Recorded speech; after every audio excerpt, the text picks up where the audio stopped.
항일 독립운동가와 그 후손들이 박근혜 대통령의 문창극 총리 지명은 정신적 반란이라고 강하게 비난했습니다.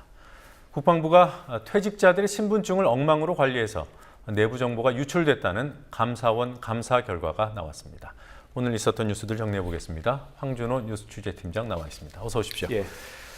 자, 독립운동가들까지 결국 나섰어요. 예, 윤경빈 선생 등 생존 독립지사 7분 그리고 독립운동가 유가족 205명이 참여하고 있는 항일 독립운동가 단체 연합회라는 그런 단체가 있습니다.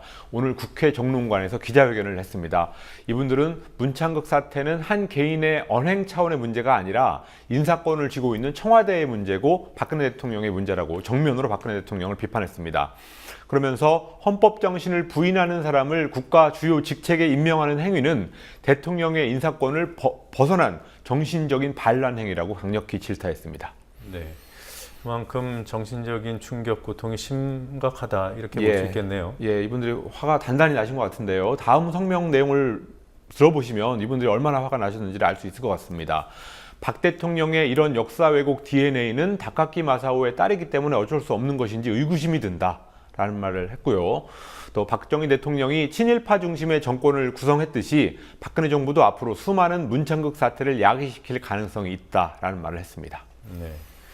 자, 원로 역사학자들도 비슷한 내용의 성명이 나왔어요. 예, 한국사 원로학자 10여 명이 오늘 서울 프레스센터에서 기자회견을 갖고 문창극 후보자에 대해서 식민사관에 사로잡혀서 전통문화를 폄훼하고 독립운동을 부정하며 반인도적 범죄 행위를 옹호하고 또 남북 간의 대결과 갈등을 부추기는 수구냉전적인 극우 인사라고 혹평했습니다. 이분들은 문 내정자와 같이 반헌법적인 역사관을 지닌 인물이 국무총리로 임명된다면 후세의 역사가들은 박근혜 정부 2기 내각을 친일 극우 내각으로 평가할 수밖에 없다고 확신한다라고 덧붙였습니다. 이만열 전 국사편찬위원장, 이희화 전 교수, 김상웅 전 독립기념관장, 그리고 조광 전 고대 교수 이런 분들이 성명에 이름을 올렸습니다. 네. 자, 그런가 하면 교육단체들은 김명수 교육부 장관 사회부총리 후보자에 대한 지명 철회를 요구하고 있어요. 예, 각종 단체들이 이런 입장을 계속 발표하고 있는데요. 오늘은 민주화를 위한 전국교수협의회, 학술단체협의회 이렇게 51개 교육 시민단체들이 제자 논문 표절 의혹에 이어서 상습적인 논문 실적 부풀리기 의혹이 제기된 김명수 교육부 장관 후보자에 대한 내정 철회를 촉구했습니다. 김 후보자의 인사청문회 준비 사무실이 있는 동숭동 국립국제교육원 이 건물 앞에서 기자회견을 열었는데요. 제자 논문을 가로챈 부도덕한 인사가 어떻게 학생들과 교사들한테 신뢰를 받고 교육 정책을 이끌어갈 수 있겠는가라고 개탄했습니다. 네.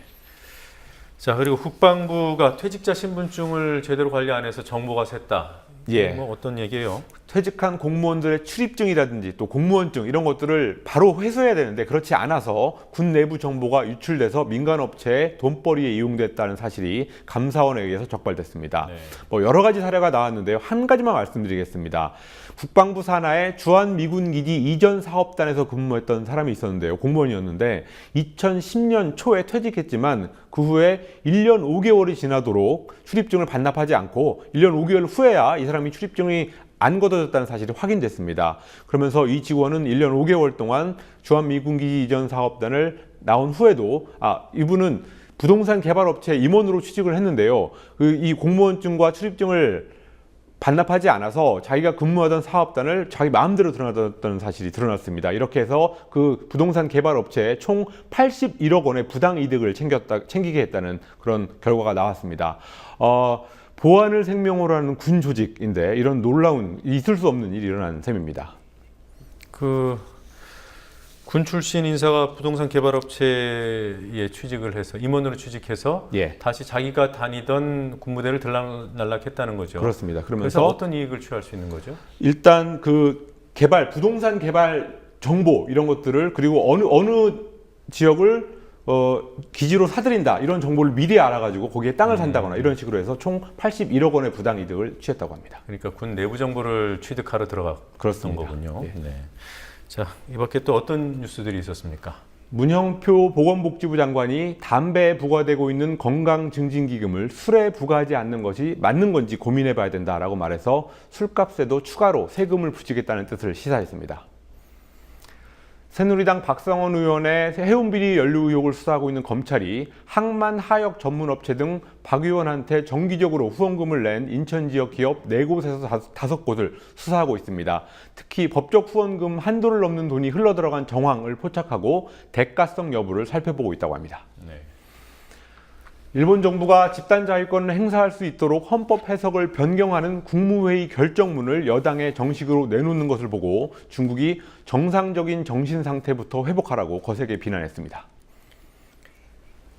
네, 오늘 여기까지 듣겠습니다. 수고했습니다. 예.